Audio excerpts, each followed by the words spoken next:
የክርስቶስ መንግስት በምድር ላይም አለች። በነገራችን ላይ የክርስቶስ መንግስት በምድር ላይም አለች። ወደ ፍቅሩ ልጅ መንግስት አፈለሰን ይላል። ይኸው ምድር ላይ ግን ወደ ፍቅሩ ልጅ መንግስት ፈልሰናል። ክርስቲያኖች እንዴት? ወደ ቤተክርስቲያን። ቤተክርስቲያን የክርስቶስ መንግስቱ ናት፣ አካሉ ነው። ሁሉን በሁሉ የሚሞላ የእርሱ ራሱ ሙላቱ ናት ተብላች ቤተክርስቲያን። እዚች ውስጥ አለ ወይ ነው አለ ቤተክርስቲያን ውስጥ አለው ካልክ ያቺ አሁን አንተ ያለህባት ቤተክርስቲያን ሁለት መስፈርቶችን ታሟላለች ወይ? እውነተኛ ቤተክርስቲያን ሁለት መስፈርቶችን ታሟላለች።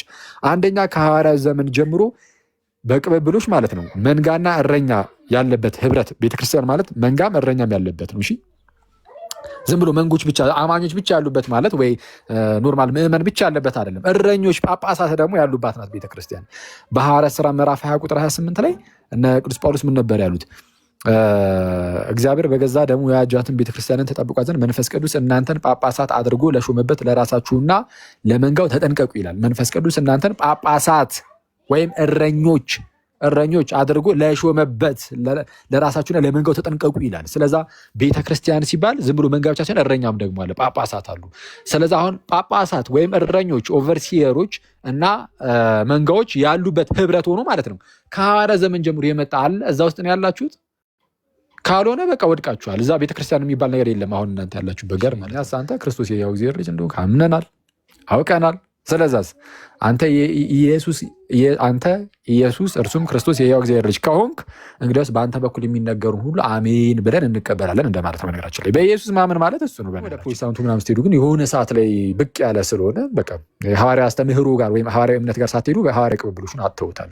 ጉባኤው እንደ ጉባኤ የመጣ አይደለም። እየሰበከ እያስተማረ ካልመጣ ከየት መጣ ይባላል። ሳትላክ ከየት መጣ አይቷል። ለመስበክ ለማጥመቅ እኮ መላክ ያስፈልጋል። ካልተላኩስ እንዴት ይሰብካሉ እንደተባለ ሳትላክ ከየት መተህ ነው የምትሰብከው ነው የምንለው። ማን ላከ? ዝም ብሎ መቶ መቼስ ክርስቶስ ኢየሱስ ሁሉ ጊዜም እኮ እያንዳንዱ ግለሰብ አንተ ሂድ ስበክ እኮ እያለ አይናገርም። አንዴ ነው ይህን ነገር የተናገረው ለሐዋርያት ቀጥታ አንዴ ይህን ነገር ተናገረ። ከዛ በኋላ ለጳውሎስም ቀጥታ አግኝቶ ተናገረው። ስለዚህ የሐዋርያነትን መስፈርት አገኘ ጳውሎስም ክርስቶስን ስላየው እና ስለላከው ቀጥታ በክርስቶስ ቀጥታ ሐዋርያ የተደረገ ስለሆነ ከዛ በኋላ ግን በእነሱ የሚሾሙ ሰዎች ናቸው በክርስቶስ ተላኩ የሚባለው። እናንተን የሚቀበል እኔን ይቀበላል አለ ጌታችን ኢየሱስ። ስለዚህ ሐዋርያትን የሚቀበል ማንን ይቀበላል? ጌታችን ኢየሱስን። ከሐዋርያት በኋላ ተሹሞ የሚመጡትን የሚቀበል ክርስቶስን እግዚአብሔር ይርኤየኒ ወአልቦ ዘያህጣኒ። ኧረ ዲያቆን ይሄዱበት። ኧረ ተሌሎች አሉ። ዲያቆን እንዴት ነው? ወይስ ዳዊት የደገመ ዲያቆን የለም እንደዚህ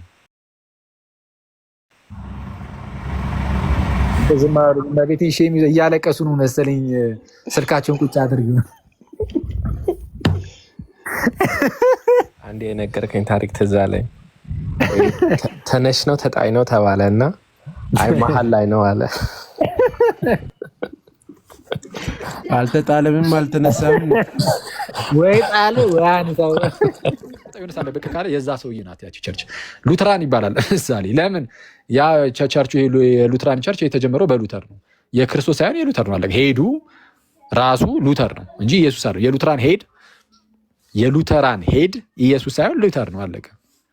የእምነታቸው ጀማሪና ፈጻሚ ሊቀ ካህናትና ሐዋርያት አይስቀለር ነው፣ ግን እንደዛ እንደማለት ነው። እና ሰው ሁልጊዜም ቢሆን ቸርች እንደ ቸርች ግዴታ ከሐዋርያት ዘመን ጀምሮ መምጣት አለባት በቅብብሎች።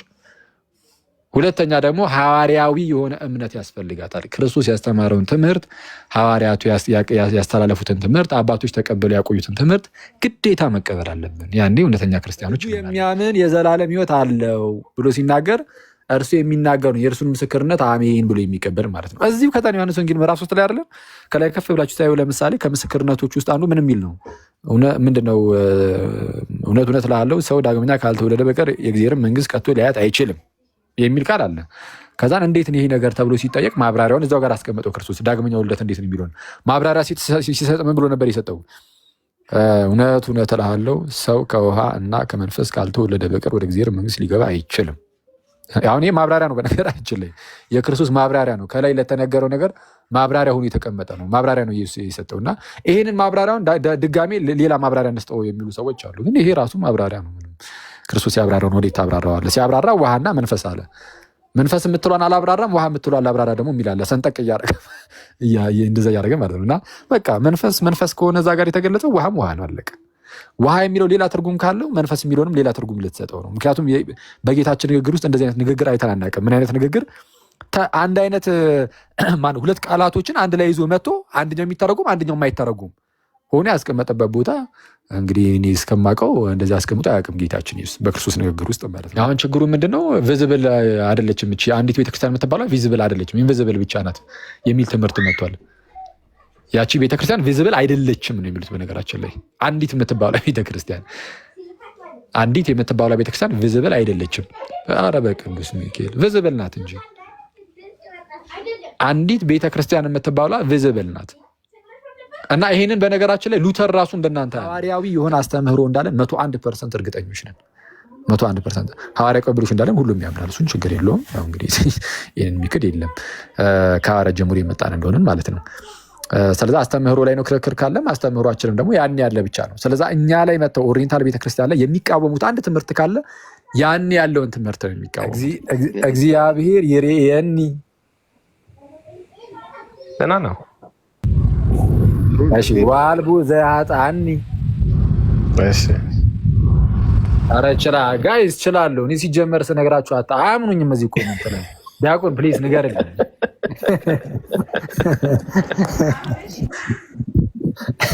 እሺ እኔ ግን ማየት የፈለኩት መጽሐፉን ነው። ቺት ኮድ አለው እንዴ? ኧረ ወፍንትን ይሄ ከአፕሊኬሽን ላይ እኮ ነው። ምንም ነገር ነው። እሺ ባለ ቺት ኮዱ መስሎኝ። አይ ምንም ነገር የለውም። አረ በጣም አደገኛ ሲሆንኝ እኔ ሲጀመር ይገለጥልኛል አልፎ አልፎ በዲያቆን አስከበት ድገመው እስቲ እግዚአብሔር ትክክል እንደሆንኩ ሲነገረኝ ድገመው ማለት ጀመርክ። ልታጠና ነው? ድገመው ዳዊት ይረየኒ ነው ወይስ ይረየኒ ነው? ድገመው እንዳትደግም ቀጥል ወደሚቀጥለው ይረየኒ ና ይረየኒ ቀጥለው አንሳው እንዴ አንሳው ይለኛል። ከየት ላንሳው አባ? ከዚህ በላይ የላ ደረሰው። አንተ ሰማይ ካልደረሰ ደስ አይልም። ከፍ ሲል ሲጀመር ከድሮ ማቃ ያለው ቱ የለም እኮ እያስባልኩት ያሉት እኔ ከፍ ሳረጉ በጣም ነው ከፍ ማረግ።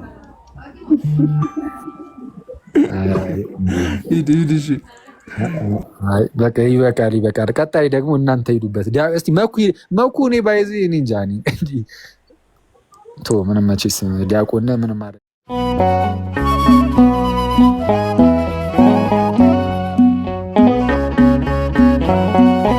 ደሚልሽ አማን ነው። ፒስ ነው። ይመስገን አምላክ። እኔ ሽሩስኪ አለልሽ። እኔ መልስ ጉዞ ከመጀመሪያ በፊት ማለት ነው አንድ የዮሐንስ ወንጌል ምዕራፍ 8:31 ላይ ያንተ እንትን እስቲ ምን እንደሆነ እስቲ ልስማ እና ለእንትን ልጠይቅ። ላንብበው ጥቅሱ። እሺ። ኢየሱስም ያመኑትን አይሁድ ምን ያሉትን? ያመኑትን አይሁድ እናንተ በቃሌ ብትኖሩ በእውነት ደቀ መዛሙርቴ ናችሁ፣ እውነትም ታውቃላችሁ፣ እውነትም አርነት ያወጣችኋል አላቸው። ስለዚህ በቃሌ ብትኖሩ ደቀ መዛሙርቴ ትኖራላችሁ አለ። የኢየሱስ ቃል ምንድን ነው? እሺ የጌታችን የክርስቶስ ኢየሱስ ቃል ምንድን ነው? በአጭሩ ጌታችን ኢየሱስ ወደዚች ምድር ሲመጣ እርሱ የዓለም ብርሃን ሆኖ መጥቷል። ክርስቶስ እርሱ የዓለም ብርሃን እንደሆነ የተነገረበትም ክፍል ነው እና ብርሃን ሆኖ ከመምጣቱ አንጻር ክርስቶስን እንደ ብርሃንነቱ መቀበል ነው እና የእርሱ ቃሉ ምንድን ነው? በቃ ያስተማራቸውን ነገሮች ሁሉ አሜን ብሎ መቀበል ነው ማለት የሆነ ከፋፍለ የተወሰነውን ያዝ ማድረግ የተወሰነውን እንደዚሁ እንትን ማለት ሳይሆን ዮሐንስ ወንጌል ምዕራፍ 3 ላይ እንደተነገረው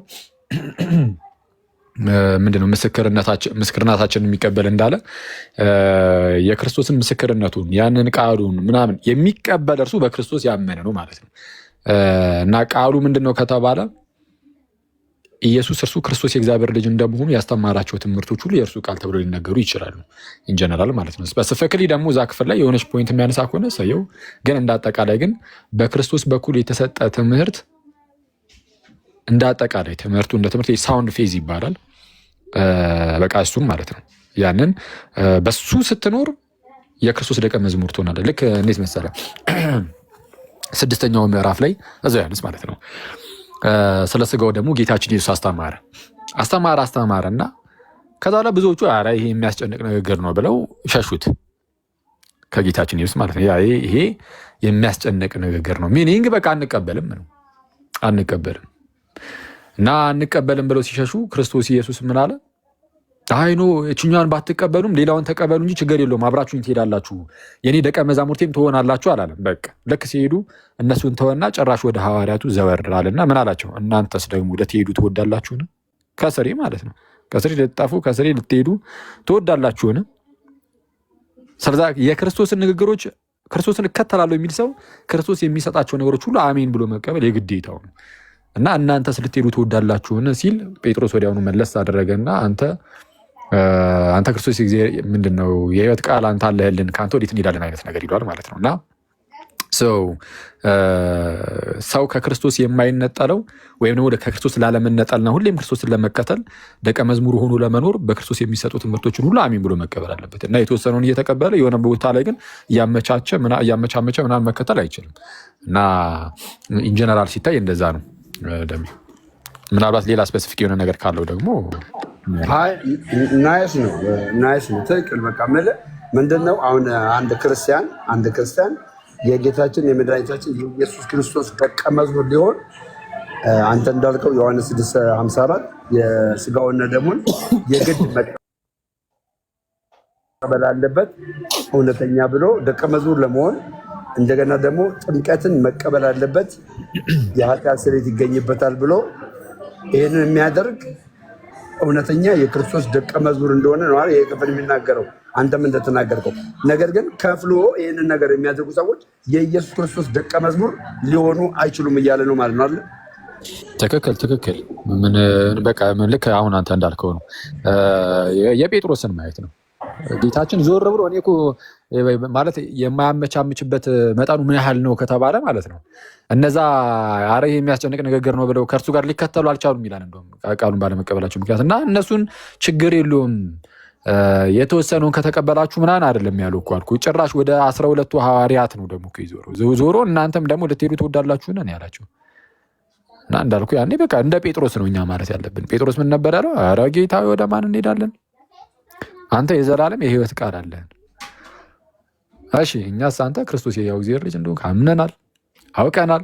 ስለዛስ አንተ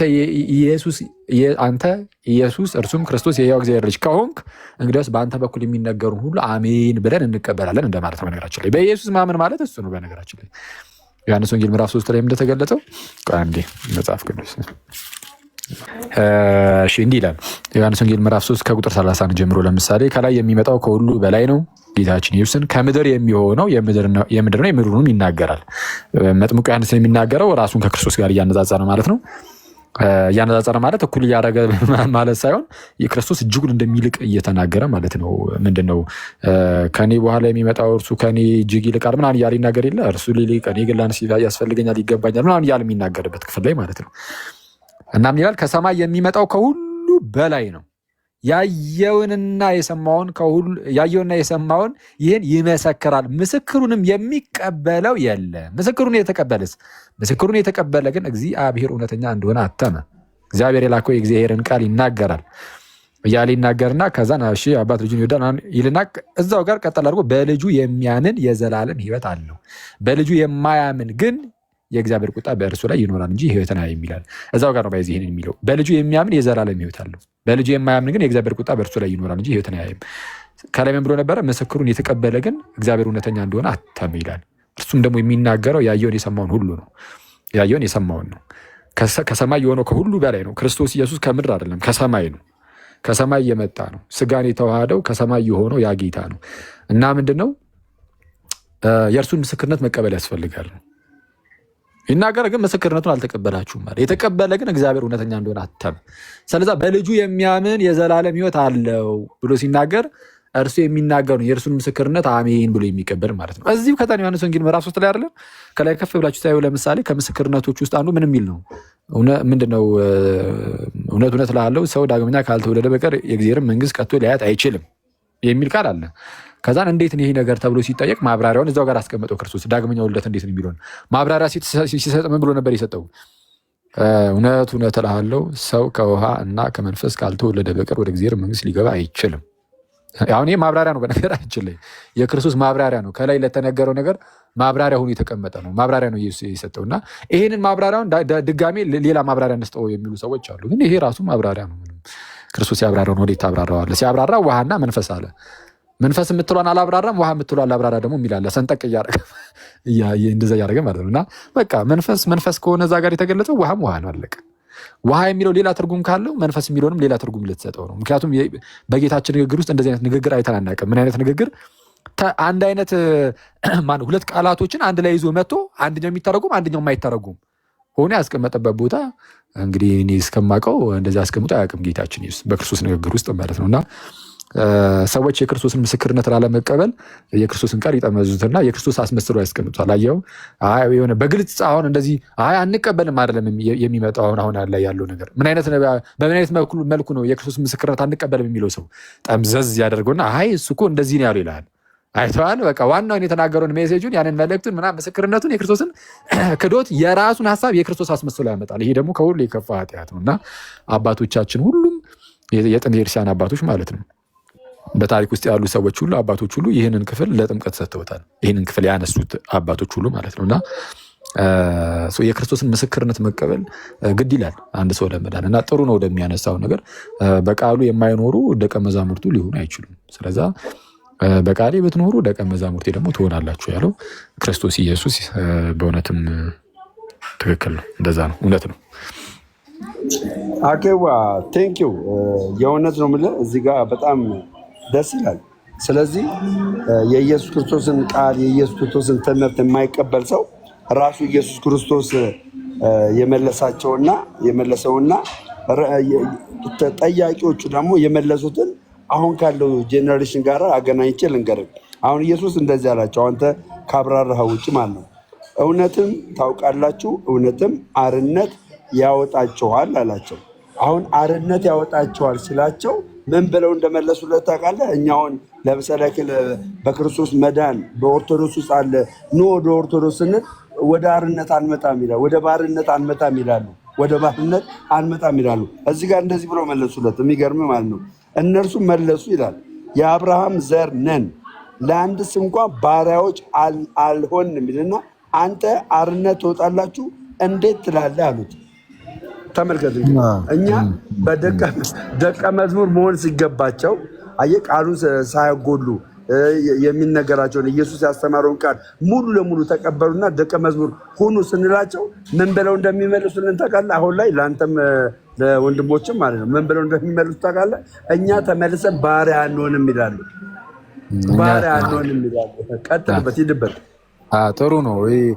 እኛ ምን የእግዚአብሔር ልጆች ነን፣ ምን ያስፈልገናል ምናምን ሊባል ይችላል። እሺ ቆይ አሁን ይሄ ነገር በእርግጥ እሺ ሊልበት እሺ ትንሽ እኛ የእግዚአብሔር ልጆች ነን ወዴት ነው የምንመጣው ይላሉ። ልክ አሁን እንዳልከው አይሁዳውያንም ከክርስቶስ ኢየሱስን እንደዛ ይሉት ነበረ። ማለት ጌታችን ይሰብካቸዋል፣ ያስተምራቸዋል። ቅድምም እንዳልነው እዚህ ክፍል ላይ ክርስቶስ የዓለም ብርሃንነቱን የሚመሰክርበት ክፍል ነው። ምንድነው ምስክርነቱ ታማኝ እንደሆነ ራሱ የተናገረበት ክፍል ነው ጌታችን ኢየሱስ ክርስቶስ ማለት ነው። ምክንያቱም ከአብ ዘንድ የመጣ እንደመሆኑ ምስክርነቱ እውነት ነው፣ ተቀባይነት ያለው ነው እና እንዲና እንዲያ ያሉ ነገሮችን አስተምሯቸው ምናምን ነገር ምንድነው እውነት አርነት ያወጣቸዋል ብሎ ሲናገራቸው ኧረ እኛ የአብርሃም ልጆች ነን ነው የሚሉት። እኛ የአብርሃም ዘሮች ነን።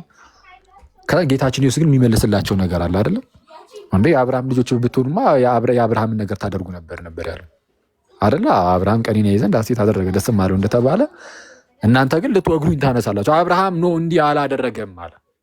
ስለዚህ ኖ የአብርሃም ልጅ ነን ምናምን እንደማለት አይደለም። አሁንም ደግሞ የእግዚአብሔር ልጆች እኮ ነን እኛ ምንድነው አርነት የምንወጣው የሚል ሰው ካለ ወይም የጌታ ልጆች ነን የኢየሱስ ክርስቶስ ነን የሚል ካለ አይ ክርስቶስ ኢየሱስ ግን እናንተ እንዳላችሁ እናንተ እንደምታደርጉት አያደርግም ነበር፣ ወይም እናንተ እንደምታስተምሩት እርሱ ክርስቶስ ኢየሱስ ግን አያስተምርም ነበረ ልንላቸው እንችላለን። ለምሳሌ እንዴት? ለምሳሌ ኢየሱስ እርሱማ ለምሳሌ ጥምቀት አያድንም ብሎ መጥተው ይከራከሩ የለ? አረ እርሱ እኮ ጥምቀት ያድናል ብሎ ጌታችን ኢየሱስ ነግሮን ነበረ። ስለዚህ እናንተ ከጌታችን ከክርስቶስ ኢየሱስ ሳትሆኑ ይልቁንም ከአባታችሁ ናችሁ ምናምን አንልም። አዎ እሱ ይብራ ለጊዜው። ግን አትሊስት ግን አዎ እንደዛ አይነት ልዩነቶች ስላሉ በቃ እኛ የምንለው ምንድን ነው? ባለፈው የምታገኙት ይህንን የምትወዱትን ጌታ በምልአት እንድታገኙት ኑና ይህንን ክርስቶስ ኢየሱስን ያዙት ነው። አሁን በምልአት የያዛችሁት አይመስልንም። እንደዛ ብለን እያመንን አይደለም። ከምን አንጻር በጣም ብዙ የሰው ትምህርቶች አሉ የያዛችኋቸው፣ የክርስቶስ ሳይሆን የሰው። ስለዛ ድብልቅልቅ ብሏል የሰው ትምህርት ከክርስቶስ ትምህርት ጋር። እንዴት ምንድነው? በስም ደረጃ ክርስቶስ ሊባል ይችላል፣ ግን ትምህርት ላይ ስትመጡ ግን ክርስቶስ ያስተማረውን እየተዋችሁ ዝንግል ያስተማረውን የያዛችሁት። አሁን የተለያዩ ሚስጥራት ላይ ጥምቀቱ ላይም ቅዱስ ቁርባን ላይም አብዛኛው ጴንጤ አሁን እኛ ሀገር ያለው የያዘው የጌታችን የክርስቶስ ኢየሱስን ትምህርት ሳይሆን የዘወንጌልን ነው። በስም የሚጠራው ኢየሱስ ክርስቶስ ነው፣ እየተከተሉ ያሉት ግን ዘወንጌልን ነው። ዘወንጌል ደግሞ ወደ እግዚአብሔር አብ የሚያቀርብ ሰው አይደለም። ወደ አብ ያቀረበን ጌታችን ኢየሱስ ነው እንጂ ዘወንጌል አይደለም። ዘወንጌል ወደ አብ አያቀርብም። ዘወንጌል ከአብ ይለያል፣ ይነጥላል። ዘወንጌል ከአብ የሚነጥል ሰው ነው በነገራችን ላይ። ምክንያቱም የክርስቶስን ትምህርት ነው ክዶ የተነሳው አይደለ? ጥምቀት አያድንም ሲል ዘወንጌል በጣም የሚያስገርመው ነገር ማለት ነው። ዘወንጌል ምን ብሏል መሰላችሁ? በእንተ ጥምቀት ጽሑፉ ላይ ከሐዋርያት ዘመን ጀምሮ ይላል። እንግዲህ ያው ከሐዋርያት ቀጥሎ የተነሱ አባቶችን በዛው ዘመንም ሊሆን ይችላል። ከሐዋርያት ዘመን ጀምሮ የቤተ ክርስቲያን ዶክተሮች ሁሉ ይላል። ያው እንግዲህ ሊቃውንቱን ማለት ነው። ሊቃውንቱን መምህራኑን፣ እነዛ ቅዱሳን አባቶችን ማለት የክርስቲያን አባቶችን ሁሉ ጥምቀት ላይ ተሳስተዋል ይላል። ሁሉ ነው የሚለው እዲህ በጌታ ስም ከሐዋርያት ዘመን ጀምሮ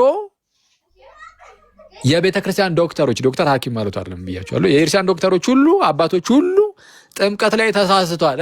እኔ ነኝ በቃ መለስኩት፣ እኔ ትክክል አገኘሁት። ኧረ በስመ አብ! እኔ እንዴት ነው እንደዚህ ማለት? ይህ በስመ አብ የሚገርም እገት ይጠይቃል እኮ እና ከሐዋርያት ዘመን ጀምሮ ጠቅላላ የክርስቲያን አባቶች ስተው ከዛ እኔ ትክክል ነኝ። ከዛ ደግሞ አብዛኛው ፕሮቴስታንት አሁን ላይ ያለው ማለት ነው፣ አብዛኛው ሁሉም ባይሆንም አብዛኛው፣ በተለይ አሁን ጴንጤዎች ምናምን ከሆነ እኛ ሀገር ያለው አብዛኛው ጴንጤ ስለሆነ ጴንጤዎች ጠቅላላ ዘወንጌልን እየተከተሉ ያሉት የዘወንጌልን ትምህርት ማለት ነው። ኖ እኛ ዘወንጌልን አይደለም መጽሐፍ ቅዱስን ነው ሊሉ ይችላሉ፣ ግን ነው አይደለም። አሁን እናንተ የምታሉትን ትምህርት በታሪክ ውስጥ ዞር ብላችሁ ስትመለከቱት የምታገኙት ዘወንጌል ጋር ብቻ ነው። ኢየሱስ ጋር አታገኙት፣ ጴጥሮስ ጋር አታገኙት፣ ማነው ጳውሎስ ጋር አታገኙት፣ ሌሎች ሐዋርያት ጋር አታገኟቸው፣ የክርስቲያን መምህራን ጋር በታሪክ ውስጥ አታገኙት። የምታገኙት ማን ጋር ነው? ዘወንጌል ጋር ነው። እና ሰው ምንድነው የሰውን ትምህርት ቀላቅሎ የሚያዝ ነገር አለ። ቅዱስ ቁርባን ላይም እንደዛው ነው በነገራችን ላይ። እና የሰውን ትምህርት ቀላቅሎ ስለተያዘ ይህንን የሰውን ትምህርት እየተዋችሁ ይሄ ነገረ ቤተክርስቲያንን በመረዳት የክርስቶስ አካል ውስጥ መታችሁ ብትጨመሩ፣ ለክርስቶስ ፍቅሩ ካላችሁ በጣም ደስ ይላል። እንዳላችሁ አስባለሁ ብዙዎቻችሁ። ያንን ፍቅር ያዙና በልባችሁ ላይ ትልቁን ቦታ ለዚሁ ለንጉሥ ለክርስቶስ ኢየሱስ ስጡና ከዛ በኋላ ግን ክርስቶስን በምልአት ግን አገኙት ነው። እና እሱ የሚገኘው ደግሞ በመንግስት ውስጥ ነው አይደለ? ክርስቶስ መንግስት አለው። መንግስቱን በምድር ላይ ራሱ አቋቁሟል። የክርስቶስ መንግስት በምድር ላይም አለች። በነገራችን ላይ የክርስቶስ መንግስት በምድር ላይም አለች። ወደ ፍቅሩ ልጅ መንግስት አፈለሰን ይላል። ይኸው ምድር ላይ ግን ወደ ፍቅሩ ልጅ መንግስት ፈልሰናል። ክርስቲያኖች እንዴት? ወደ ቤተክርስቲያን። ቤተክርስቲያን የክርስቶስ መንግስቱ ናት፣ አካሉ ነው። ሁሉን በሁሉ የሚሞላ የእርሱ ራሱ ሙላቱ ናት ተብላች ቤተክርስቲያን። እዚች ውስጥ አለ ወይ ነው አለ ቤተክርስቲያን ውስጥ አለው ካልክ ያቺ አሁን አንተ ያለህባት ቤተክርስቲያን ሁለት መስፈርቶችን ታሟላለች ወይ? እውነተኛ ቤተክርስቲያን ሁለት መስፈርቶችን ታሟላለች። አንደኛ ከሐዋርያት ዘመን ጀምሮ በቅብብሎች ማለት ነው መንጋና እረኛ ያለበት ህብረት። ቤተክርስቲያን ማለት መንጋም እረኛም ያለበት ነው። እሺ ዝም ብሎ መንጎች ብቻ አማኞች ብቻ ያሉበት ማለት ወይ ኖርማል ምዕመን ብቻ ያለበት አይደለም። እረኞች ጳጳሳት ደግሞ ያሉባት ናት ቤተክርስቲያን። በሐዋርያት ሥራ ምዕራፍ 20 ቁጥር 28 ላይ እነ ቅዱስ ጳውሎስ ምን ነበር ያሉት? እግዚአብሔር በገዛ ደሙ የዋጃትን ቤተክርስቲያንን ተጠብቋት ዘንድ መንፈስ ቅዱስ እናንተን ጳጳሳት አድርጎ ለሾመበት ለራሳችሁና ለመንጋው ተጠንቀቁ ይላል። መንፈስ ቅዱስ እናንተን ጳጳሳት ወይም እረኞች አድርጎ ለሾመበት ለራሳችሁና ለመንጋው ተጠንቀቁ ይላል። ስለዛ ቤተክርስቲያን ሲባል ዝም ብሎ መንጋ ብቻ ሳይሆን እረኛም ደግሞ አለ፣ ጳጳሳት አሉ። ስለዛ አሁን ጳጳሳት ወይም እረኞች ኦቨርሲየሮች እና መንጋዎች ያሉበት ህብረት ሆኖ ማለት ነው። ከሐዋርያት ዘመን ጀምሮ የመጣ አለ። እዛ ውስጥ ነው ያላችሁት። ካልሆነ በቃ ወድቃችኋል። እዛ ቤተክርስቲያን የሚባል ነገር የለም። አሁን እናንተ ያላችሁ በገር ማለት ነው።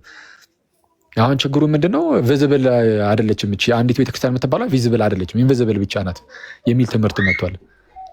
ያቺ ቤተክርስቲያን ቪዚብል አይደለችም ነው የሚሉት። በነገራችን ላይ አንዲት የምትባለው ቤተክርስቲያን ቪዚብል አይደለችም። ኧረ በቅዱስ ሚካኤል ቪዚብል ናት እንጂ አንዲት ቤተክርስቲያን የምትባለው ቪዚብል ናት። እና ይሄንን በነገራችን ላይ ሉተር ራሱ እንደናንተ አያምንም። ከዚህ ቀደም ይሄንን ተናግሬ ሉተር በኢንቪዚብል ቸርች ያምናል። እናንተ ኢንቪዚብል ስትሉ አንዲቷ ቤተክርስቲያን ከነ ሲጀመር ቪዚብልም አይደለችም ነው የምትሉት። በነገራችን ላይ ፎር ዩር ኢንፎርሜሽን አይ ቪዚብል ናት ካላችሁ እስቲ የትኛዋ ብለን እንጠይቃለን? ሉትራን ትላል፣ ባፕቲስት፣ ሜቶዲስት፣ ፔንቴኮስታሎችን። ስለዛ ይሄ ሁሉ ብትንትን ያለ ነገር ስላለ ምን አደረጉት? አንዲት የምትባለው የማትታይ ናት፣ ግን ያው በእነዚህ ውስጥ ግን እንደው ልትገለጥ ትችላለች አይነት ነገር ተብሎ ብቻ የመዝጋት ነገር አለ። ኦኬ ወደ ሉተር ጋር ስትሄዱ ግን ሉተር አንዲት ቤተክርስቲያን ይልና አንዲት ቤተክርስቲያንን የሚገልጽበት መንገድ ራሱ በቅዱሳት ሚስጥራት በኩል ነው። ቅዱሳት ሚስጥራት ደግሞ በቪዚብል በሆነ በሚታይ መልኩ የሚቀርቡ ነገሮች ናቸው እና ምንድን ነው የሚያጠምቅ ምናምን ሚስጥራትን የሚሰራ እንደዚህ ብሩ ሳይመጣ የሆነ ሳለ በቃ ካለ የዛ ሰውዬ ናት ያቺ ቸርች ሉትራን ይባላል። ምሳሌ ለምን ያ ቸርቹ የሉትራን ቸርች የተጀመረው በሉተር ነው። የክርስቶስ ሳይሆን የሉተር ነው። አለቀ። ሄዱ ራሱ ሉተር ነው እንጂ ኢየሱስ አይደለም። የሉተራን ሄድ ኢየሱስ ሳይሆን ሉተር ነው። አለቀ። የእምነታቸው ጀማሪና ፈጻሚ ሊቀ ካህናትና ሐዋርያት አይስቀለር ነው፣ ግን እንደዛ እንደማለት ነው። እና ሰው ሁልጊዜም ቢሆን ቸርች እንደ ቸርች ግዴታ ከሐዋርያት ዘመን ጀምሮ መምጣት አለባት በቅብብሎች። ሁለተኛ ደግሞ ሐዋርያዊ የሆነ እምነት ያስፈልጋታል። ክርስቶስ ያስተማረውን ትምህርት፣ ሐዋርያቱ ያስተላለፉትን ትምህርት፣ አባቶች ተቀበሉ ያቆዩትን ትምህርት ግዴታ መቀበል አለብን። ያኔ እውነተኛ ክርስቲያኖች እንሆናለን። እና ይህንን እንደዚህ እየመዘናችሁ ለመምጣት ሞክሩ። ወይ ዲያቆን I'm just curious ብዙም የፕሮቴስታንቱን ብዙ ስለማላውቀው ነው እና ፐርፐሱን ግን ይናገራሉ። ክርስቶስ እዚህ ምድር ላይ መጥቶ ኢንቪዚብል ቸርች ኤስታብሊሽ ማድረጉ ፐርፐሱ ምንድን ነው ብለው ግን ይናገራሉ። I'm just curious I don't see the purpose of that. ኢንቪዚብል የሆነ ነገርን ከነሱ አንደበት ከሰማኸው ብዬ ነው። እኔ አሁን እነሱ እኔ የማውቀው ምንድን ነው በቃ የሚያምኑ ሰዎች እግዚአብሔር ባወቀ የሚጨመሩበት ቤተክርስቲያን አለ። እሷ ግን አትታይም። እንደዚህ ነው እንደዚያ ነው የምትባል አይነት አይደለችም። ግን ያቺ የማትታየው አንዲቷ ቤተክርስቲያን ቪዚብል የሆነችው ቸርች እዚህ ጋር ቪዚብል በሆኑ ተቋማት ውስጥ ልትገለጥ ግን ትችላለች አይነት ነገር ነው ብለው የሚያስቡት እና ኢንቪዚብል ናት። አሁን እኛ ኢንቪዚብል የሚለውን ቃል እኛም ልንጠቀመው እንችላለን አልፎ አልፎ። በነገራችን ላይ ልክ ለምሳሌ ከኛ ወደ ጌታ የሄዱ ቅዱሳን አባቶቻችን እናቶቻችን አሉ።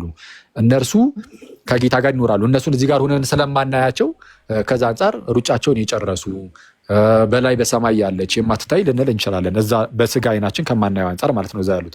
ግን ቤተክርስቲያን እዛ በሰማይ ያለችውም በምድር ላይ ያለችውም የሁሉም ህብረት አንድነት ነው።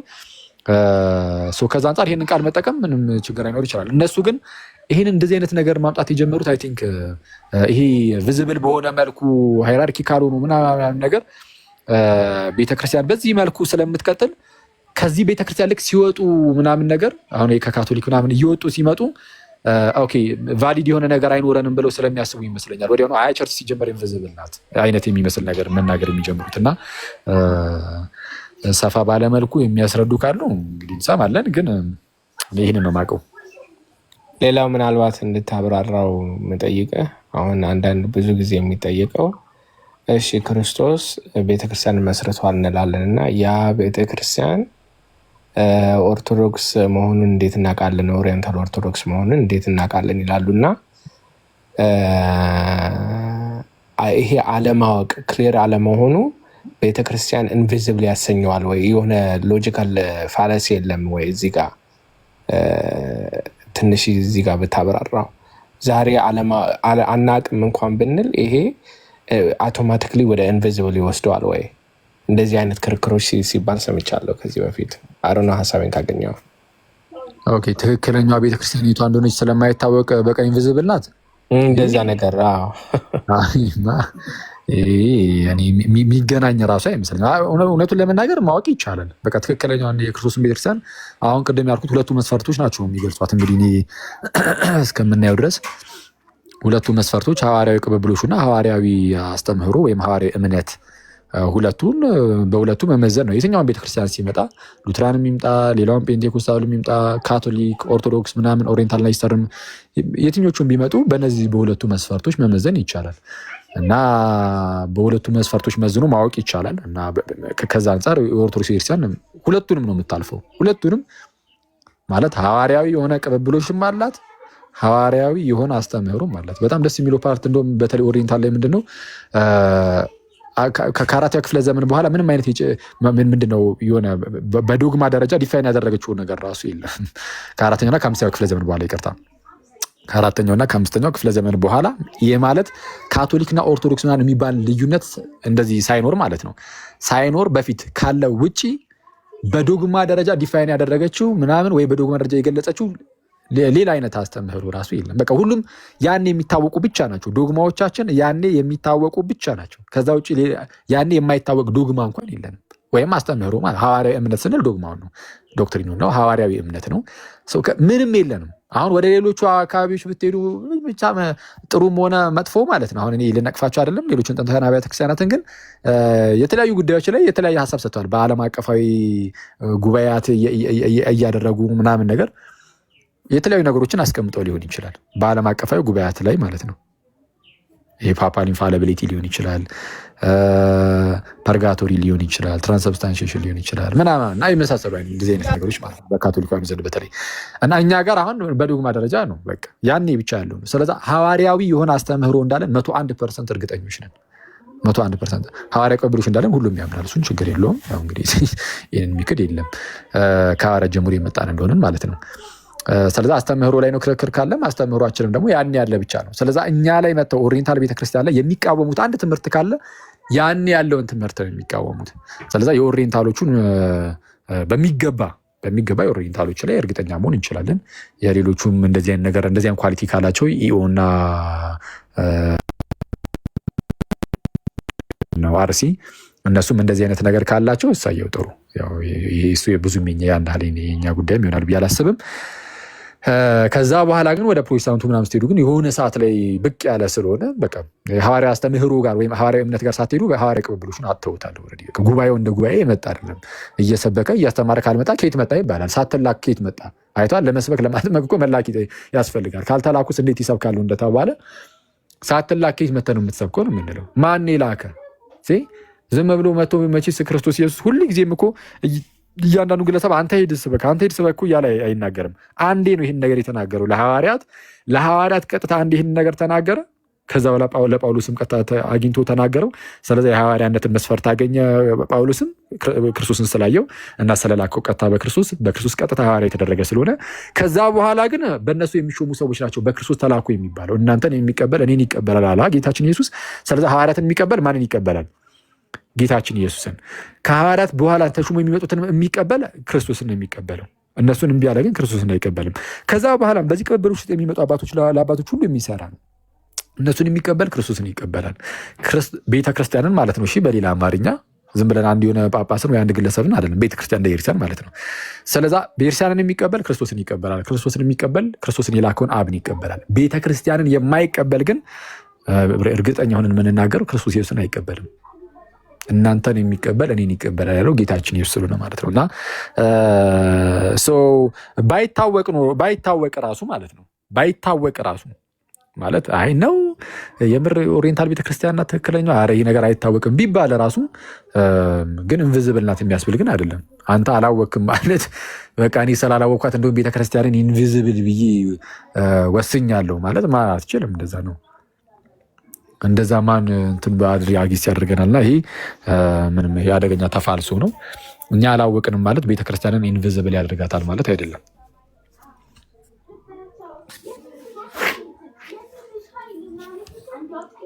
እና ግን ያው እንግዲህ ሲስ ቤት ስለ ፕሮቴስታንት ያው በስፋት እንደዚህ ብዙም እንደዚህ አይወራ ምናምን እየተባለ ስለሆነ ረስቼው ነው የሄድኩት ምናምን ሲስ ላይ ሲሱ ይቅርታ ጠይቀናል። እነሱ ፕሮቴስታንት በሌለበት ሳይሆን ፕሮቴስታንት ሲኖሩ ነው መወያየት ያለባችሁ ብሎ ነበር ባለፈው አስጠንቅቆ ነበረ። ማለት ያው እንትን ብሎ ሳይሆን ያው ግን ሁለቱም ሲኖሩ ምናምን ጥሩ ነው በሚለው ነው ረሳሁት እያወራሁ እያለ እና ኤኒዌይስ እንደዛ እናደርጋለን። ወይ እኛው ጋር ደግሞ ስንከፍት በስፋት እንሄድበታለን፣ ወይ ደግሞ እዚህ ደግሞ ሲሶ ጋር ደግሞ ፕሮቴስታንቶች ምናምን ሲገቡ ወይ ከነሱ ጋር ምናምን እንሄዳለን። ሌላ ይሄ ምንድነው የሆነ ነገር እንግዲህ የመባ ጽዮን ነው ምናምን ነገር ብለው ኮመንት ላይ አይቼ ነበር። እሱ ሐዋርያዊ ቅብብል ምናምን ሲሉ ነበር። ሐዋርያዊ ቅብብሎች በሐዋርያዊ ቅብብሎች ውስጥ ያሉ አስተምህሮዎችን ከሆነ ሐዋርያዊ የምንለው አስተምህሮ ከሐዋርያት ጀምሮ የመጣውን ትምህርት ነው። እሺ የተለያዩ መጽሐፍቶቻችን ላይ ያሉትን ነገሮች ሁሉ ሳይሆን ከሐዋርያት ጀምሮ የመጣው አንድ ጊዜ ለቅዱሳን ፈጽሞ የተሰጠ ሃይማኖት የሌለ እሱ ማለት ነው። ለእርሱ ተጋደሉ የተባሉ የምንጋደልለት ሃይማኖት አለ አይደል?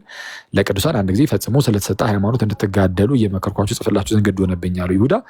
እሱ አንድ ጊዜ ፈጽሞ የተሰጠው የሆነ ሰዓት ላይ የሆነ አካባቢዎች ላይ ብቅ የሚል ሳይሆን የተለያዩ የገድላት ምናምን መጽሐፍት ላይ ያሉት ነገሮች ማሳደግ ምናምን የሚጻፉ ናቸው። የቅዱሳን ታሪክን የሚያትቱ ናቸው። እነርሱም ክርስቶስን በመምሰል ሕይወት ውስጥ እንድናደግ የሚረዱ ናቸው። ሐዋርያዊ አስተምህሮ የምንለው እሱን አይደለም። ግን ሐዋርያዊ አስተምህሮ የምንለው ከሐዋርያት ጀምሮ በቅብብሎሽ የመጣው ከጌታችን የተቀበልነው አስተምህሮ ዶግማ እሱን ነው። እሺ እሱን ነው ጋይስ።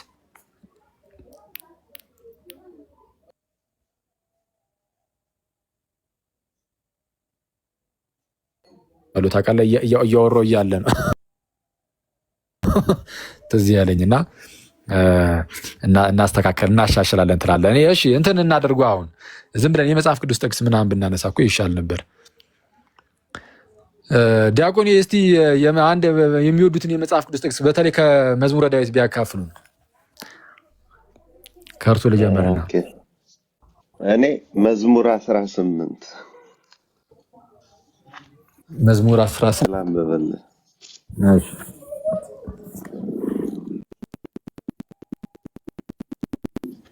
እንዴት ነው እንግዲህ ለፕሮቴስታንትም ለእኛም እንዲሆን እዚህ የደረስንበትም ጉዳይ እሱ ስለሆነ ይህንን ቃል እንደው ጥሩ አድርገህ ብታብራራው። አንድ ሰው በጌታ ፊት ሲቆም መዝሙር 18 ቁጥር 14 ላይ አቤቱ ረድኤቴ መድኃኒቴም የአፌ ቃልና የልቤ ሐሳብ በፊትህ ያማረ ይሁን ይላል። የአፌ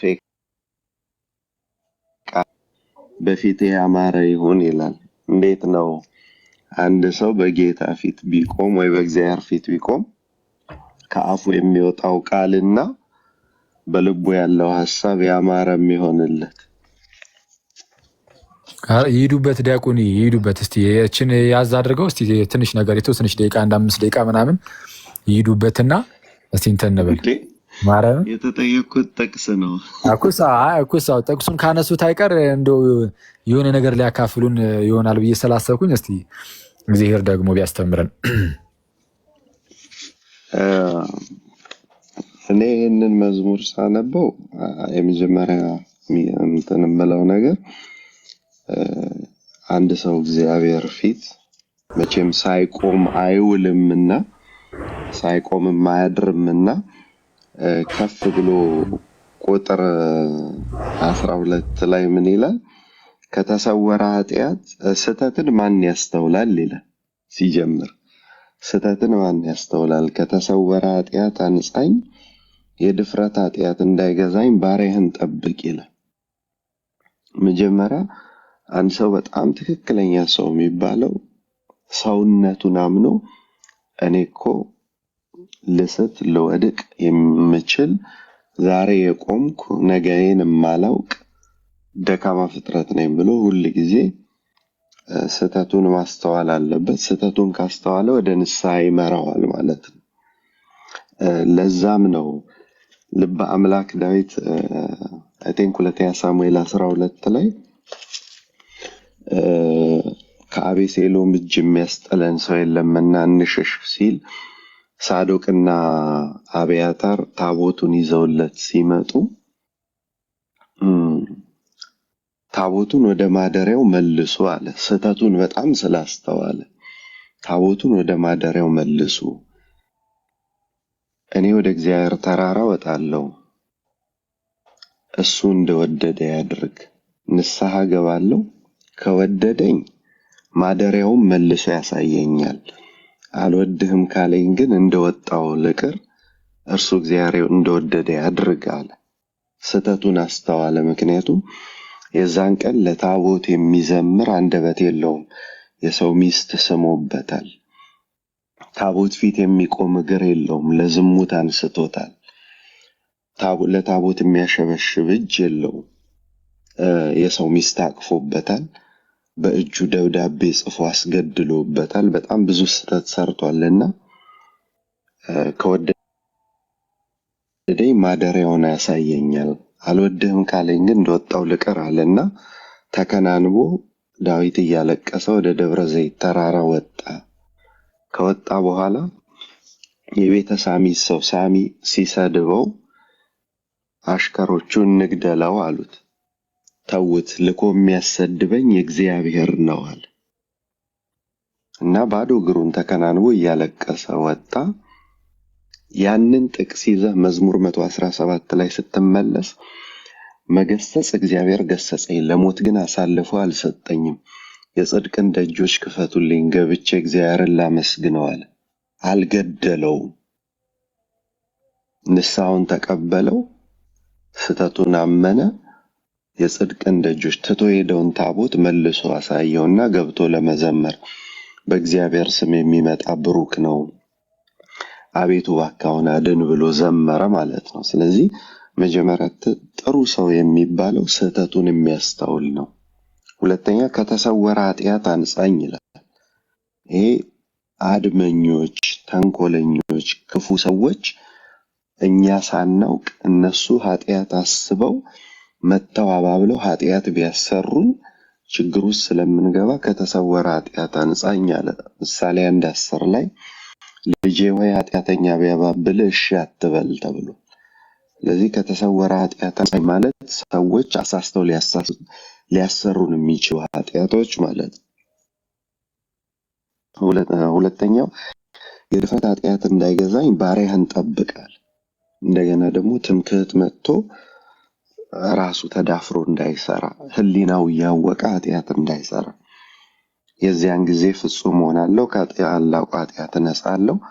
አቤቱ ረድኤቴ መድኃኒቴ፣ የአፌ ቃል የልቤ ሐሳብ በፊትህ ያማረ ይሆናል። ሰው ስህተቱን ካስተዋለ ንስሐ ከገባ ሁል ጊዜ ከአፉ የሚወጣው ቃል በልቡ ያለው ሐሳብ ያማረ ይሆናል ለማለት ነው። ይበቃኛል። ላኬ ዩፑሚን ባድስባት እግዚአብሔር ያክብር።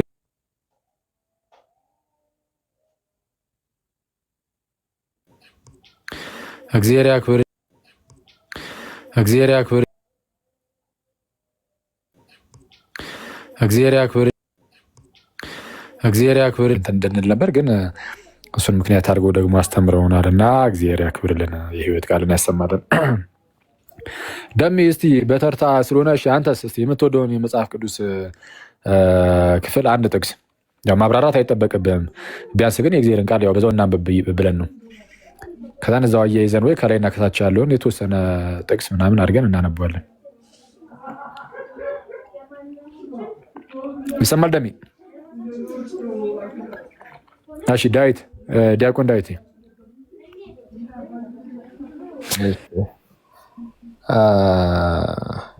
እንትን አንድ ወቅት ላይ የሆነ ፈተና አጋጥሞ ነበርና በጣም የገረመኝ የባለቤቴ አባት ይህንን ጥቅስ አንብብ ብሎ ልኮልኝ በጊዜው በጣም የረዳኝ ነው እና እግዚአብሔር በደዌው አልጋ ሳለ ይረዳዋል፣ መኝታውን ሁሉ በበሽታው ጊዜ ያነጥፍለታል ይላል እና አንዳንድ ጊዜ ጤና ትልቅ ነገር ነው እና በየቀኑ ስንሄድ ስንራመድ we take it for granted ማለት ነው። በቃ እንትን ተነስተን ስንራመድ፣ ቤት ስንገባ፣ በልተን ጠጥተን ስንተኛ በቃ ያለ ነገር አድርገን እንወስደዋለን። ግን አንዳንድ ጊዜ እንደዚህ አይነት ፈተናዎች፣ ደዌ፣ ችግር፣ እንደዚህ የመሳሰሉ ነገሮች ሲመጡ ለካስ ሁሉም ነገር በእግዚአብሔር እጅ ነው ያለው። እንደዛም ሆኖ ግን እግዚአብሔር አልጨከነም እና የሆነ ተአምር አድርጎልኛል። ያው ባጭሩ ባለቤት ምስክርነት ስታባታለች። ታማ ነበረ እና በጣም ታማ ነበር ልጅ ስትወልድ እና እግዚአብሔር በእውነት አጠገቧ ሆኖ ምሕረት አድርጎ ጠብቋት ከዛ ከነበረው ጭንቀት አወጣንና ይህንን ጥቅስ ሁልጊዜ እናነበው ነበረ እና እሱ ነው እንትን ምለው ማለት ነው። በጣም ደስ ይላል። በጣም ደስ ይላል። እንኳን እግዚአብሔር እንደዚህ በቅርብ ደረሰላችሁ ምናምንም እና ቃሉት ያሰማልን። ዳዊቴ በጣም ደስ ይላል። እሺ ናቱ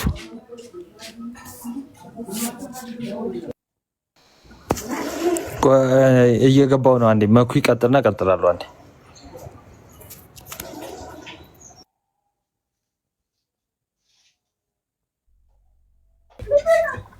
ቀጥል መኩ ዲያቆን።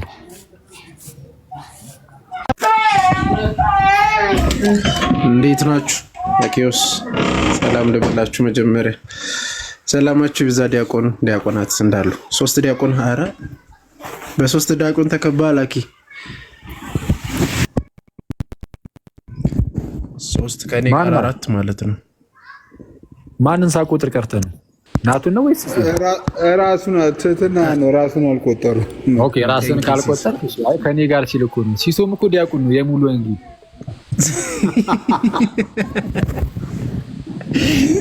ራስ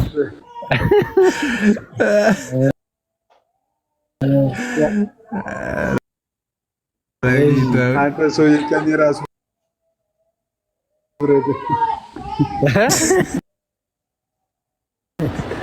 ሾምከው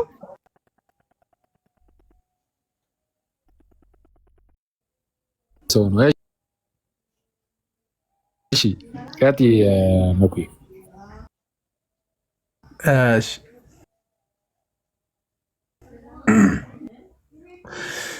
አንድ ከዛ ታብራራለሽ። ላንብብ። የዮሐንስ ወንጌል ምዕራፍ 8 ቁጥር 10 ላይ ኢየሱስም ቀና ብሎ ከሴቲቱ በቀር ማንንም ባላየ ጊዜ አንቺ ሴት እነዚያ ከሳሾችስ ወዴት አሉ? የፈረደብሽ የለምን አላት። እግዚአብሔር ይስጥልኝ። ቀጥል።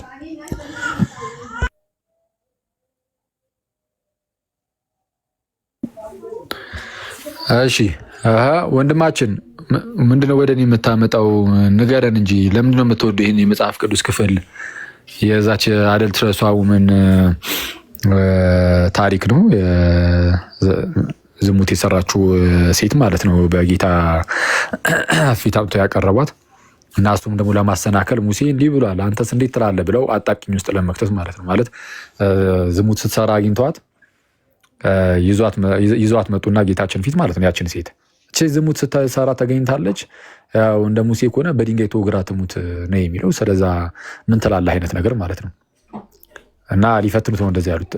ምንድነው? አዎ ተወግራ ትሙት ካለ ምንም የተለየ ነገር ኖሮታል ወይም ደግሞ ለሰዎች ሀዘኔታ እንኳን የሉም ለማስባል ግን ደግሞ አይ ኖ እንትን እንዳትላት ዞር በሉ ምናምን ቢላቸውም ደግሞ ወይም ደግሞ የሙሴን ሕግ ቀጥታ ቢቃወም ይሄ የሙሴን ሕግ የሚቃወም የሚሸር ነው ብለው ለመክሰስ እንዲያመቻቸው ማለት ነው። ጌታችን ኢየሱስን እንደዛ አድርገው ይዟት ይመጡና ጌታ ኢየሱስ ግን ሕጉን እንደ ሕግ ምንም አልሻረውም። ምን ቢል ጥሩ ነው? በቃ ከእናንተ በደል የሌለበት ይውገራት። ስለዚህ አይቷን እንዳትወግሩ ሂዱ ጥፉ ምናምን ራሱ አለ ይውገራት፣ ግን ከእናንተ በደል የሌለበት ብሎ ወደ ምድር ዝቅ አለ እና ሁሉም እየጣለ ከዛ ጠፋ ማለት ነው። ጌታችን ኢየሱስ ግን ነውር የለበትም ማለት እውነቱን ለመናገር ክርስቶስ ነውር የለበትም። ክርስቶስ ድንጋይ አንስቶ ቢወግር እንደ ሙሴ ንግግር ምንም ጤናማ ሊሆን ራሱ ይችላል፣ ክርስቶስ ነውር ስለሌለበት ማለት ነው። ግን አሁን በሐዲስ ኪዳን በጣም ታላቅ የሆነ ምህረት መጥቷል። ለዓለም ሁሉ የሚሆኑ ምህረት ራሱ ክርስቶስ ነው። ምህረቱ ራሱ እንደ ፐርሰን እንወካለን ራሱ ጌታችን ኢየሱስ የዓለም ምህረት ነው እና ምህረት በስጋ ተገለጠና ከዛን ያችን እህትም ያችን ሴትም ምንድነው ከሳሾችሽ ወዴት አሉ ብሎ ይጠይቃትና አንድስ እንኳ የለም ስትለው ሂጂ እኔም አልፈርድብሽም አለ። እኔም አልፈርድብሽም ያለው እንደ ሌሎቹ የክርስቶስ ስራ ክፉ ሆኖ አይደለም። በቃ እርሱ ምህረት በፐርሰን ተገልጦ በስጋ የተገለጠ ምህረት ነው ጌታችን ኢየሱስ። እርሱ ምህረት ነው፣ እርሱ ፍቅር ነው ምናምን እና ካሁን በኋላ ግን አትበድይ አላት እና ጌታችን አሁን የትኛውንም በደል ብንበድል እኛንም ልክ እንደዚህ ነው የሚለን። ምር ያለው ግን ከአሁን በኋላ አትበድል አይነት ነገር ማለት ነው። እና የክርስቶስን ምሕረቱን በጣም የሚያሳይ ነው። ቅጣት የሚገባውን ክርስቶስ በነፃ እንደዚህ ይለቀዋል፣ በነፃ ይለቀዋል፣ እድል ይሰጠዋል። እና ሁሌም በህይወታችን ውስጥ የሚሰጠን እያንዳንዷ የምንኖርባት ጊዜ ምናምን ቀናቶች፣ ወራት ምናምን ዓመታት እነዚህ ሁሉ ጌታችን ለኛ የሚሰጠን እድል ነው። ሁሌም ቢሆን ከጥፋታችን ተመልሰን እንደዚህ ሊመረን ማለት ነው። ልክ ጴጥሮስ ላይ እንደተነገረው ነው። ጴጥሮስ በመልእክቱ የእርሱ ትዕግስት የጌታችን የክርስቶስ ኢየሱስ ትዕግስት የእናንተ መዳናችሁ እንደሆነ ቁጠሩ ይላል። እና ስለዛ ተመልሰን አይዞህ እኔም አልፈርድብህም እስኪለን እየጠበቀን ያለ ጌታ ነው ያለ እና ሁሌም ወደ እርሱ ፊት ልንቀርብ ይገባል።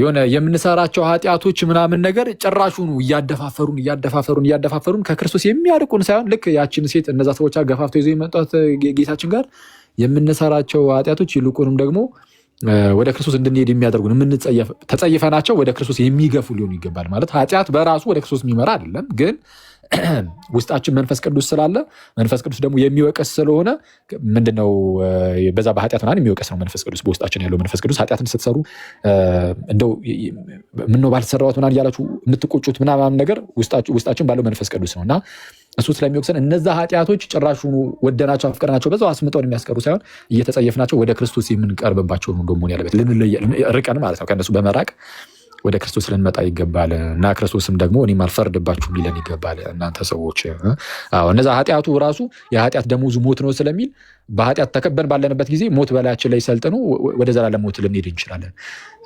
ወደ ክርስቶስ ስንሄድ ግን እኔ አልፈርድባችሁም ብሎ እሱ ሊምረን የታመነ ስለሆነ ሁሌም ወደ ጌታ መቅረብ በጣም ማብዛት አለብን።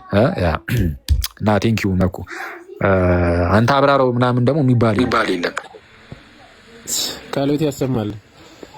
ይህ ጥቅስ ይወዳለሁ። በነገራችን ለአንድም የክርስቶስ አምላክነቱን የገለጸበትም እያንዳንዱ ለሚጠይቁት ጥያቄ ክርስቶስ መልስ እንዴት እንዳለውና ራሱ ቃል በቃል እኔ አልፈርድብሽም ራሱ ፈራጅ ጻድቅ ክርስቶስ እርሱ ራሱ እንደሆነ እሱ ፍጹም አምላክ ፍጹም ሰው እንደመሆኑ እንግዲህ ጌታችን ኢየሱስ ክርስቶስ ይህንን ጥበቡን ያሳየበትም ጭምር ነውና ቀጥሎ ያለውም ደግሞ በጣም ደስ ይላል። አልፈርድብሽም ካለ በኋላ ዳግም አትስሪ ኃጢአትን መስራት ዳግም መበደል ዳግም እንበድላለን። በነገራችን ላይ በጣም በተደጋጋሚ ክርስቶስን በድለናል እና በዛው ልክ ግን እግዚአብሔር ምሕረት እሱ እንደተናገረው ለኛ ምን ብሎ ነው የተናገረው? ወንድም ቢበድል ስንት ጊዜ ነው ያለው?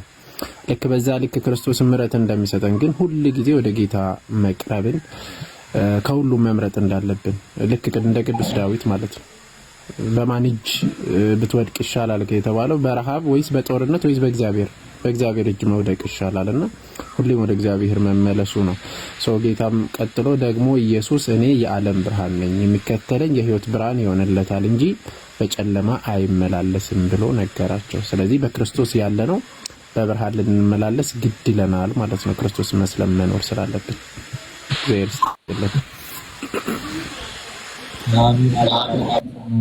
መኩዚ ናቱ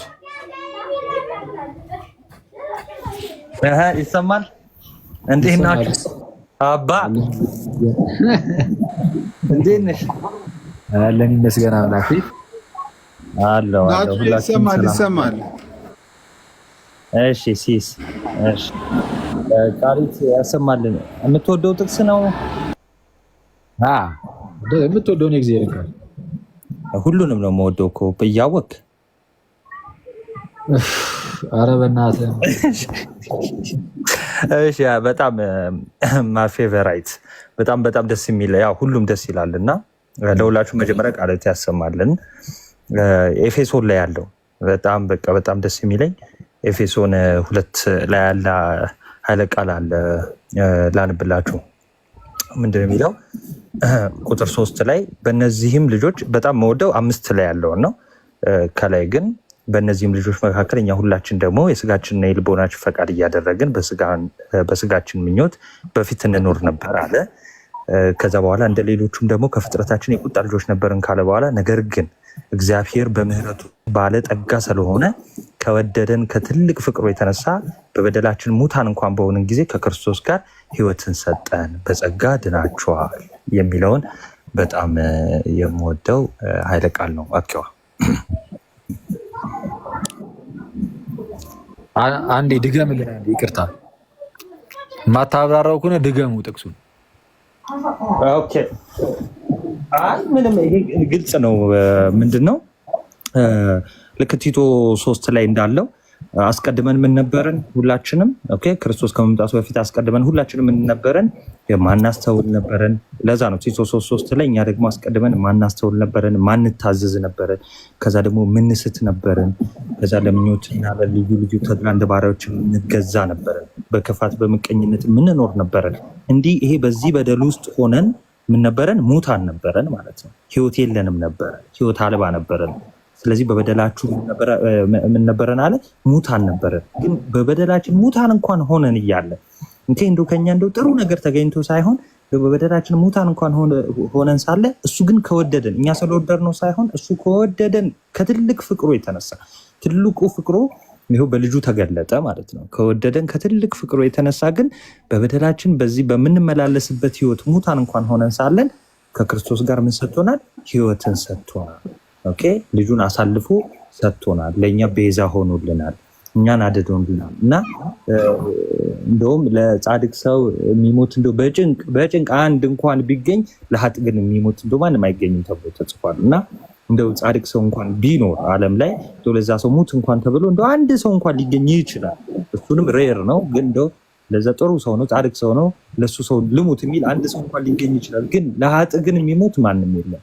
እሱ ግን በበደላችን ሙታን ሆነን እያለ እግዚአብሔር አንድያ ልጁን ሰጥቶናል፣ ከልጁ ጋር ህይወትን አግኝተናል። ከዛ በኋላ 6 እና 7 ላይ ምን ብሎ ይቀጥላል? በሚመጡ ዘመናት በክርስቶስ ኢየሱስ ለእኛ ባለው ቸርነት ከሁሉ የሚበልጠውን አለ። እሱ በምንድን ነው? በጸጋ በምህረት ባለጠጋ ነው፣ የተትረፈረፈ ነው፣ እኛን ለማዳን ማለት ነው። ለእኛ ያለውን ምህረት ያንን ያሳያል። ከክርስቶስ ጋር ደግሞ አስነሳን፣ በሰማያዊ ስፍራ ከእርሱ ጋር አስቀመጣል። ይሄ ትልቅ ሜሴጅ ያለው ነው። ቃሉን ሂድነት ቃሉ ያሰማልን። እናመሰግናለን ናቱ። አዎ የእግዚአብሔር ፍቅር በጣም የተገለጠበት ነው። እኔ እንኳን ጥቅሱን ድጋሚ ያልኩ እዚህ ጋር የሆነ ነገር ገብቶብኝ ስላልሰማሁት ደግሜ ልሰማው ስለፈለኩኝ ነው። እና እናመሰግናለን። ቃሉ ያሰማልን። ያው ማብራሪያት ምናምን ግዴታ ሆኖብን አይደለም፣ ግን ደስ ይላል። በጣም በጣም የተወደደ የመጽሐፍ ቅዱስ ክፍል ነው። እሺ ዴቪድ ይቀጥል። ዴቪድ ይቀጥልና ሲሶ መጨረሻ ላይ ይሆናል ብዬ ነው ያቆየሁት። ሲሶ መጨረሻ ቃል ንገረን። ሰላም እንዴት ናችሁ? ዜሪ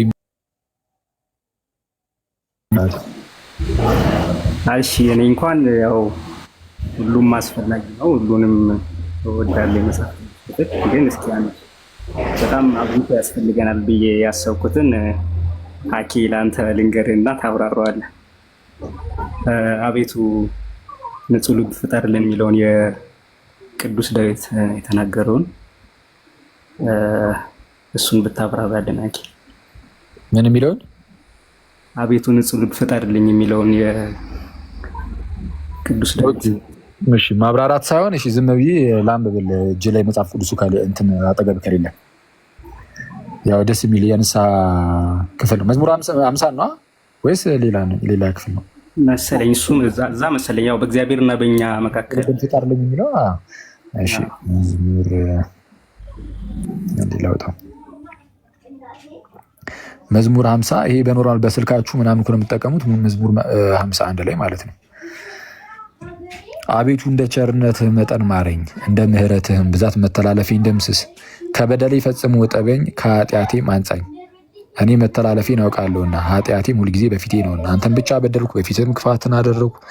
በነገር ትጸድቅ ዘንድ በፍርድህም ንጹሕ ትሆን ዘንድ። እነሆ በዓመፃ ተፀነስኩ፣ እናቴም በኃጢአት ወለደችኝ። እነሆ እውነትን ወደድህ፣ የማይታይ ስውር ጥበብንም አስታወከኝ።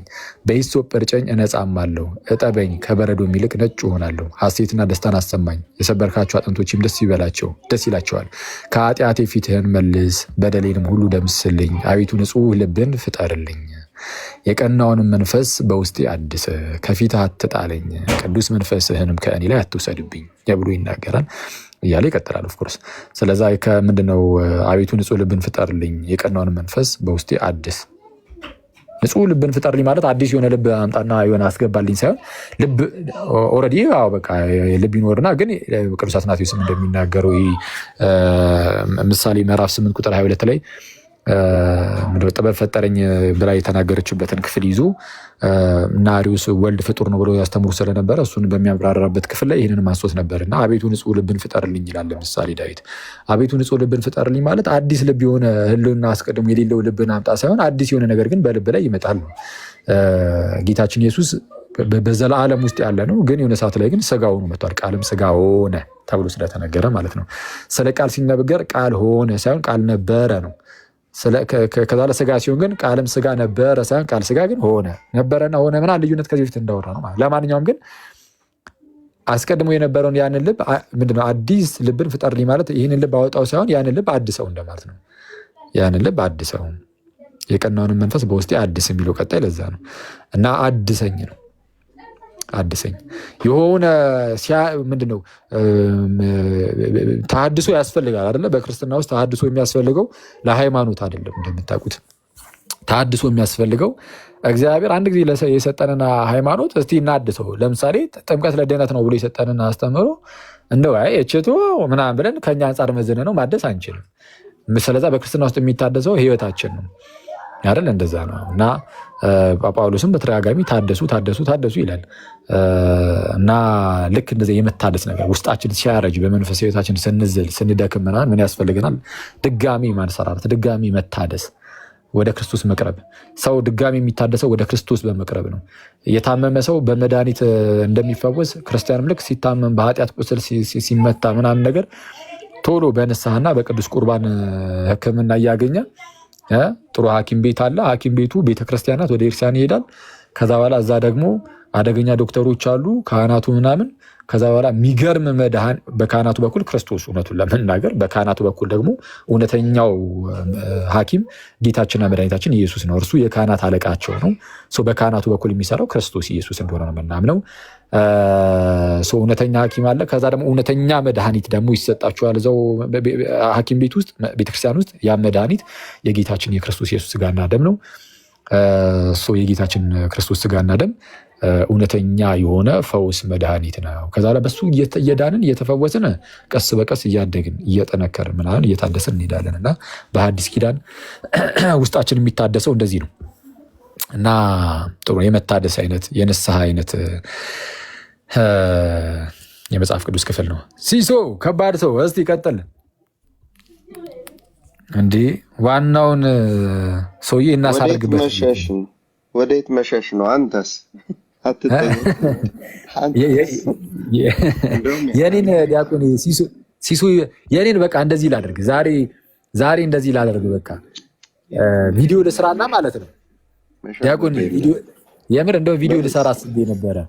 የምትወዱትን የመጽሐፍ ቅዱስ ክፍል ብዬ በዛው ሰዎች ኮመንት ላይ የሚለጠፉትን የመጽሐፍ ቅዱስ ክፍሎችም እንዲያነቡ ምናምን ብዬ እና በዛው የኔን እዛው ጋር አስቀምጥላቸዋለሁ። ማስታወቂያ ሰራው ማለት ነው።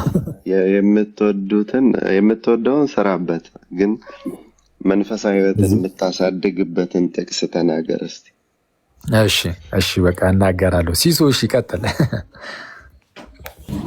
ወይ አኪ በጣም አንድ ጉዳይ ላይ እንትን ወክ እያረኩ ነው። አንድ ጉዳይ ላይ ወክ እያረኩ ነው።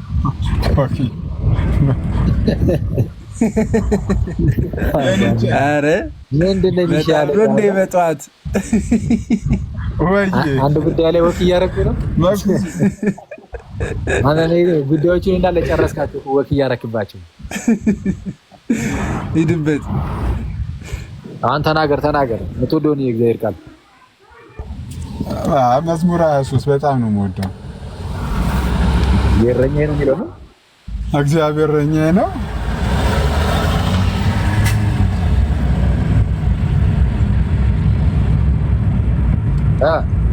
በዚህ ላይ ሳትሄድበት ዋካ ታደርግበትም።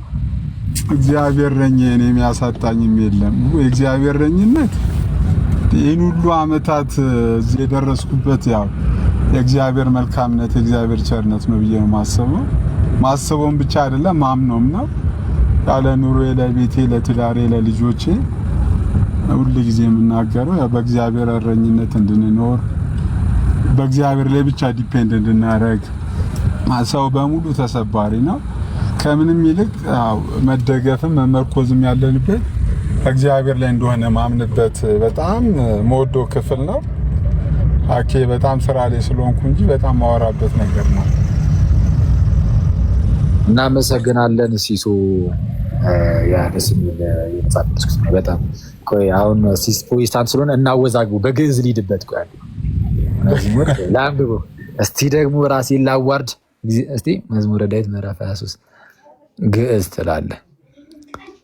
ኧረ በቅዱስ ይሄ ማንሳ ይሄ ተነሽና ወዳቂውን ተውትና ቃላቱ ራሱ እንዴት ነው የሚመጡት? ይሁን ቆይ አንዴ ከዛ በኋላ አታረማለሁ። ያው ኧረ እንዳለ በዲያቆናት የተከበብኩት እግዚአብሔር ይርኤየኒ ወአልቦ ዘያህጣኒ። ኧረ ዲያቆን ይሄዱበት። ኧረ ተው ሌሎች አሉ። ዲያቆን እንዴት ነው ወይስ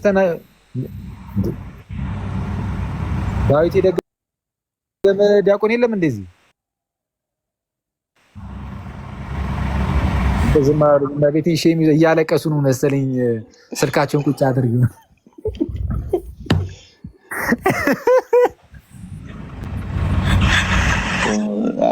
ዲያቆን ዳዊት የት እንደሄደ አይ እንትን አንዴ የነገርከኝ ታሪክ ትዝ አለኝ።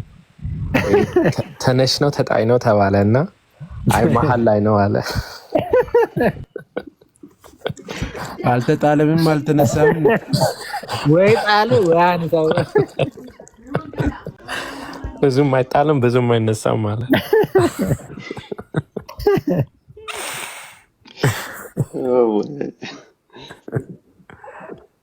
አይ በለው እያልከው ከዛ በኋላ ዲያቆን ዳዊት ከእንትን ይላል አብረው ይላሉ። እሺ ተማላድ እንዴ እግዚአብሔር ይርኤየኒ ደህና ነው። እሺ ወአልቦ ዘያህጣኒ። እሺ ኧረ ጋይስ እችላለሁ። እኔ ሲጀመር ስነግራችሁ አያምኑኝም። እዚህ ኮሜንት ላይ ዲያቆን ፕሊዝ ንገርልኝ።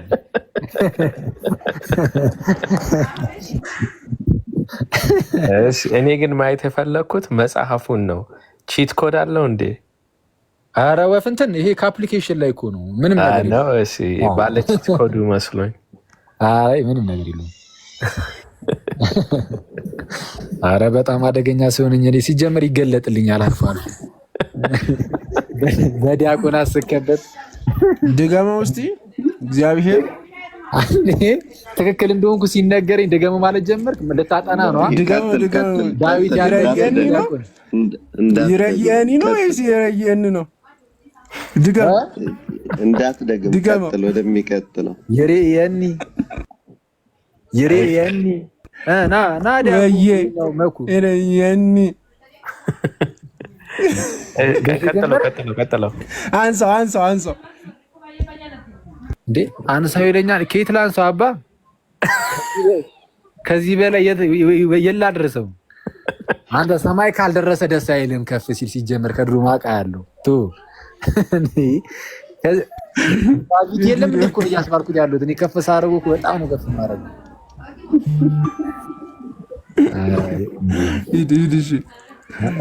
አይ በቃ ይበቃል። ቀጣይ ደግሞ እናንተ ሂዱበት።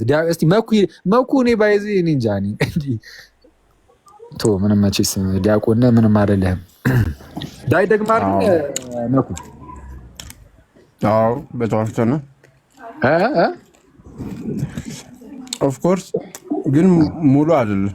እሺ ዋጣው ቢያንስ እሺ እኔን አንሳው ትለኛለህ አንተ ዋጣው። እሺ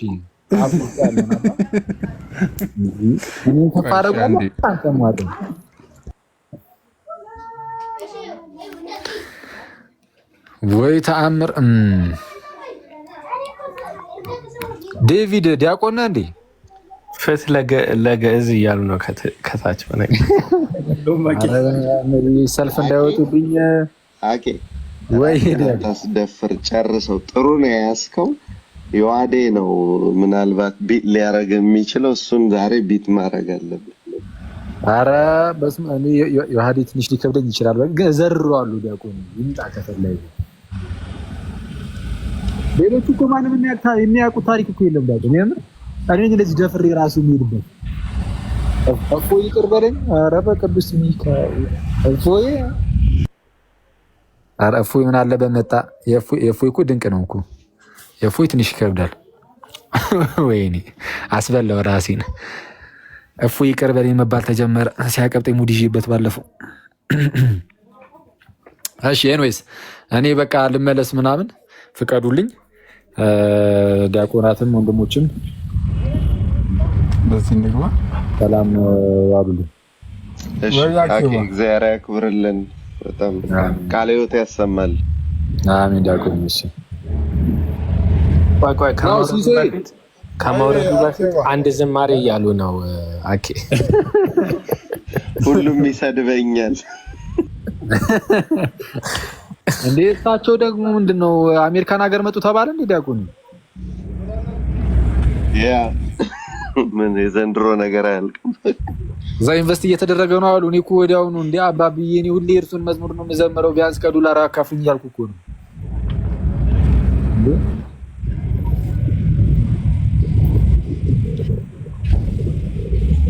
ሲስ ኧረ ለሲስ በርዝዴ እሳቸው እኔ በሲስ ቤት ነው ሁሌ ወደ ዝማሬም እኮ ወደ እሳቸው ሆኗል እኮ። አሁን ሌላ ጊዜ እንሄድባቸዋለን። ለጊዜው ይቅርና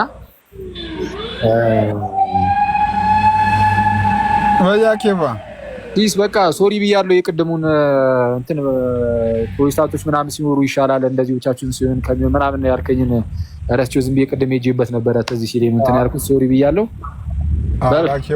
እንደው ፕሮስኪ እሺ በቃ ደውላለሁ።